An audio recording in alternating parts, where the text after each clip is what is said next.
नमस्कार विद्यार्थी मित्र हो.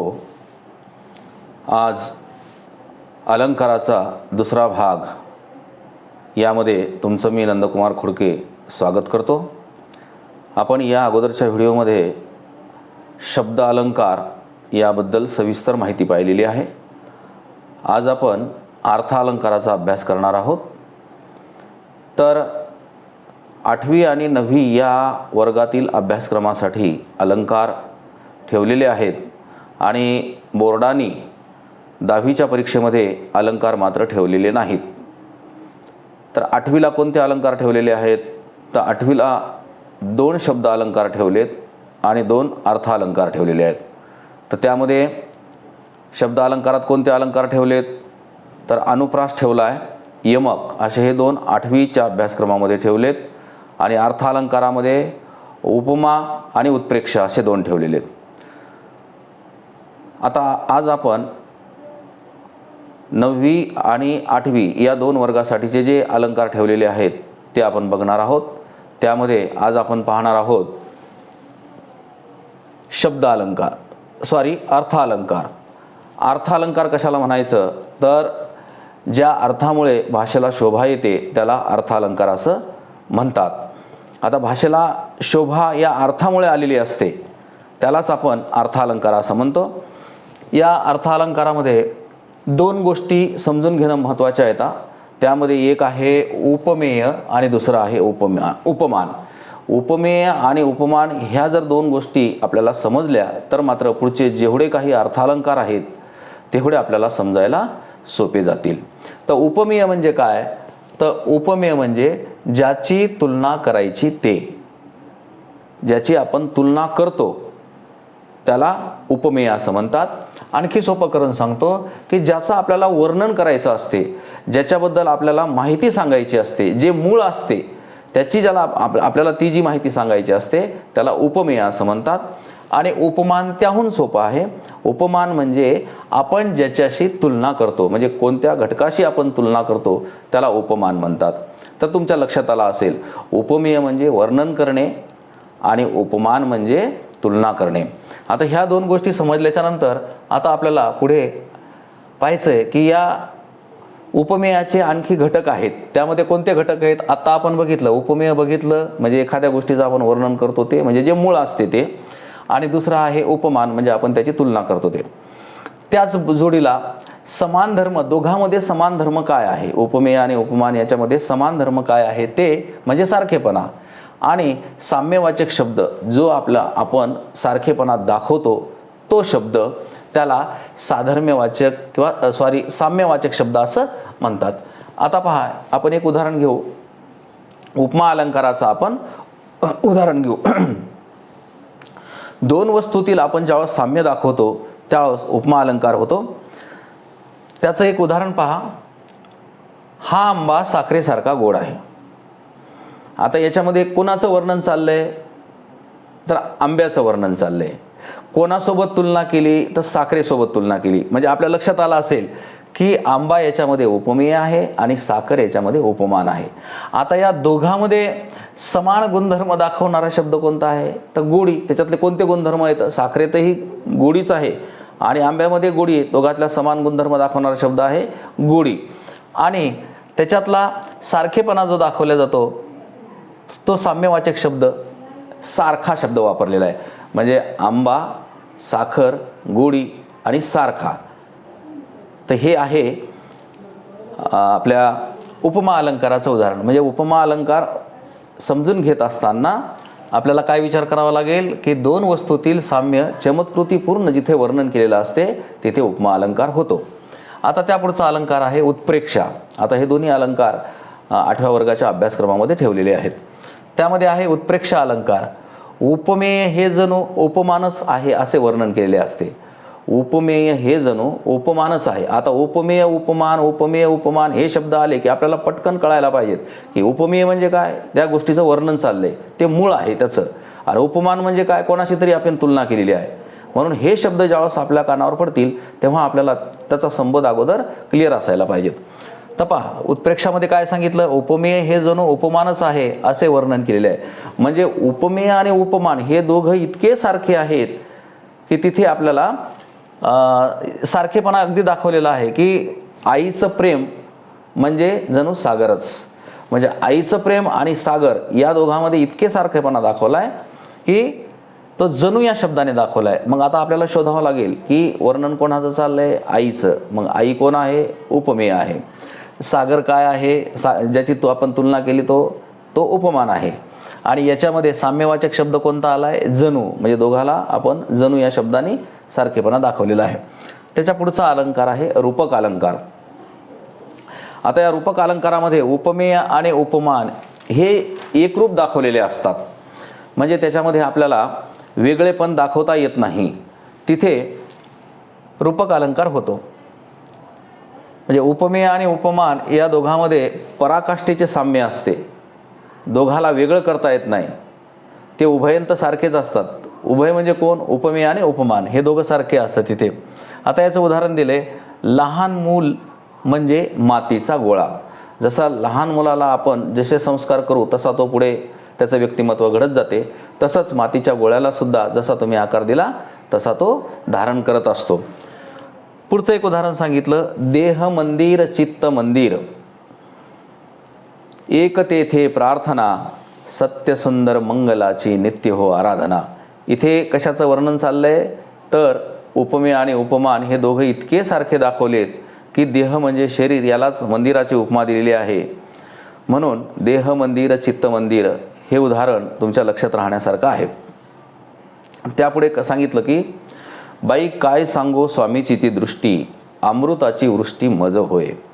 म्हणजे स्वामी म्हणजे ईश्वर. ईश्वराने जर माझ्याकडे पाहिलं तर माझ्या अंगावर अमृताची वृष्टी झाल्याचं मला वाटते. म्हणजे पाहणे आणि अमृताची वृष्टी हे दोन, उपमेय आणि उपमान हे अगदी सारखे आहेत. दोघं वेगळे करता येत नाहीत.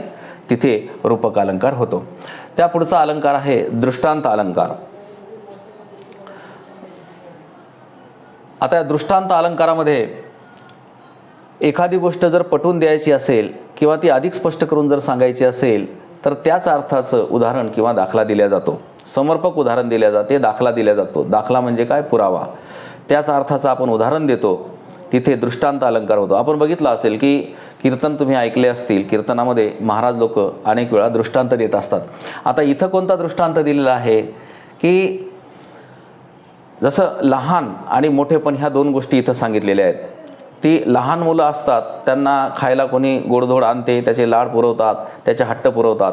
पण तोच जर मोठा झाला तर त्याच्यावर प्रचंड जबाबदाऱ्या पडतात आणि मग त्याला बऱ्याचशा यातना सहन कराव्या लागतात.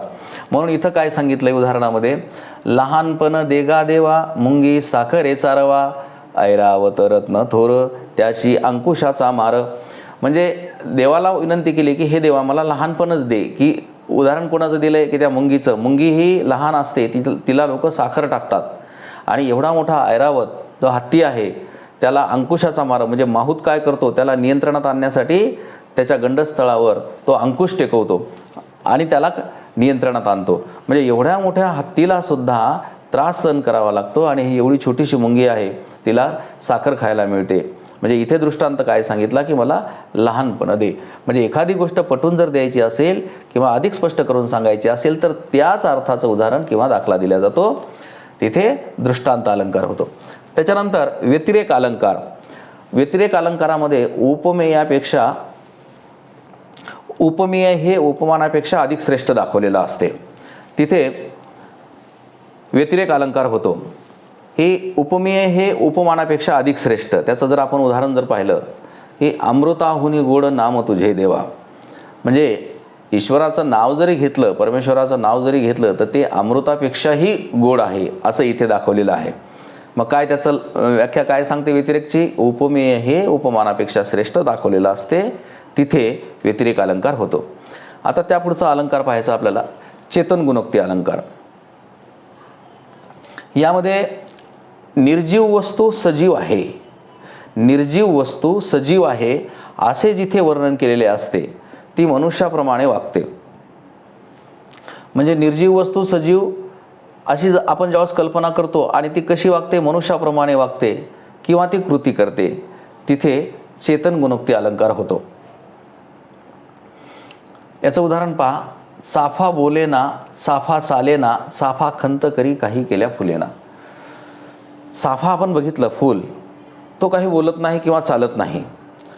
पण आपण ज्यावेळेस लहान मूल असते, ज्यावेळेस एखाद्या वेळेस त्याला एखादी गोष्ट जर नाही मिळाली तर ते रुसून बसते, फुगून बसते. तर आपण त्याचा रुसवा फुगवा काढण्याचा प्रयत्न करतो. तर त्यावेळेस आपण म्हणू शकतो त्याला की चाफा बोलेना, चाफा फुलेना. म्हणजे लहान मूल जसं एखाद्या फुलासारखं असते, तसं इथे चाफा बोलेना, चाफा चालेना, चाफा खंत केली काही केल्या. म्हणजे कितीही प्रयत्न केले तरी त्याला काही तो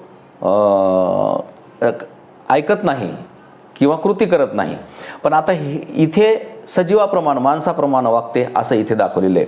दुसरं एखादं जर उदाहरण आपल्याला पाहायचं असेल तर युगे युगे घेऊन लोळण पायावरी, गिरीकडे सागर कशाची विनती करी.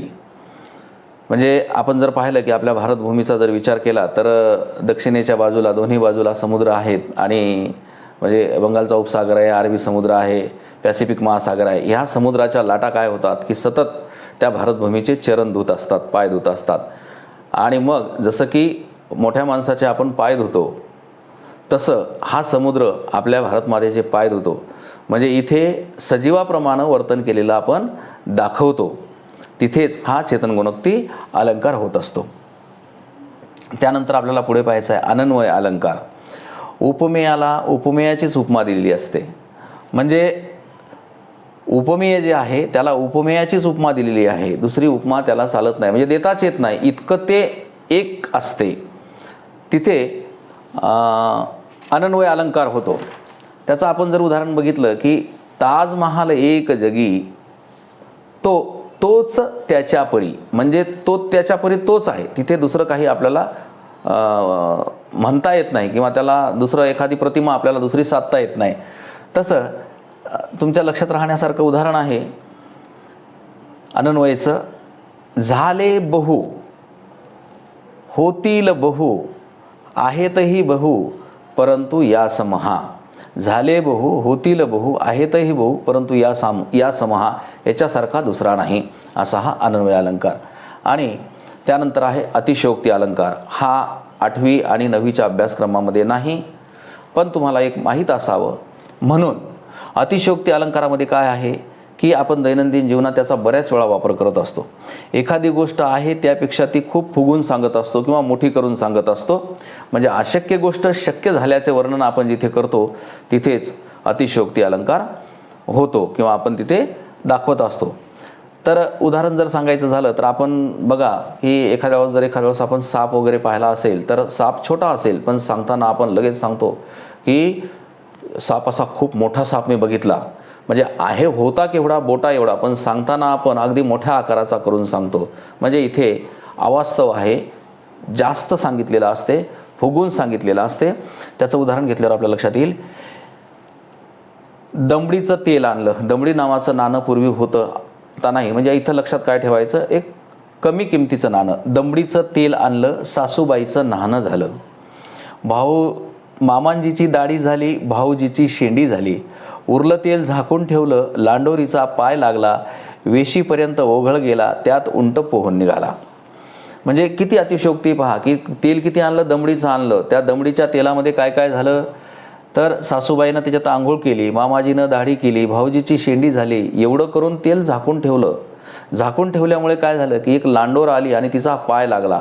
पाय लागल्याच्या नंतर तो जो ओघळ आहे त्या तेलाचा तो वेशीपर्यंत गेला. वेश म्हणजे गावामध्ये प्रवेश जिथून करतो ती महत्त्वाची जागा, त्या वेशीपर्यंत गेला आणि त्याच्यामध्ये एवढा मोठा उंट तो पोहून निघाला. तर हे अतिशयोक्तीचं उदाहरण आहे. म्हणजे पुन्हा एक जर उदाहरण सांगायचं झालं तर हातभर एक लाकूड जर असेल, एक हात जर असा लाकडाचा एक हात जर लाकूड असेल तर 10 हात त्याच्यापासून त्याची ढिलपी निघते. त्यालाच अतिशयोक्ती असं आपण म्हणत असतो. तर मित्रांनो, आज या ठिकाणी आपण अलंकाराचा शब्द अलंकार आणि अर्थ अलंकार असा दोन्हीही अलंकाराचा सविस्तर अभ्यास केलेला आहे. उदाहरणं याच्यामध्ये सोपे घेतलेले आहेत. 1-2 वेळेस जर तुम्ही हे व्यवस्थित जर ऐकून घेतलं तर आपल्याला हे चांगल्या पद्धतीनं गुण पडतील. थांबूयात आपण इथे. धन्यवाद.